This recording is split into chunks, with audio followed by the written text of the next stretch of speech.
hindi kayo kinakabahan. Kasi madalas ito yung mga kinatatakutan natin, lalo sa mga new driver, sa mga nag-uumpisa pa lang mag-aral mag-drive. Doon sa dulo, ayan, pakita mo, may likuan dyan, liliko tayo pakaliwa. Ngayon, para hindi kayo matakot, malito, dalawa ang ituturo ko sa inyo, mindset at saka technical. Unahin natin yung mindset. Sa mindset natin, huwag kayong magmamadali.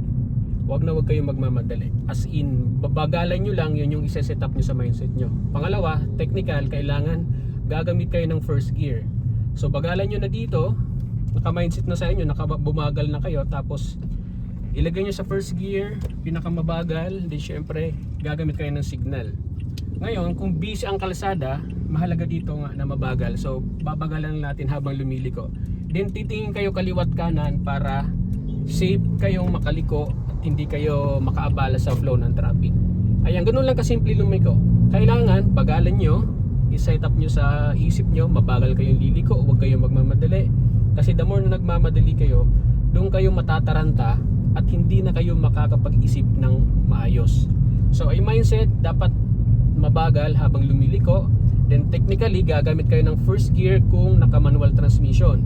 Kung naka-automatic transmission kayo, nakaalalay lang kayo sa brake para mabagal kayo nakakagalaw sa likuan. That's it.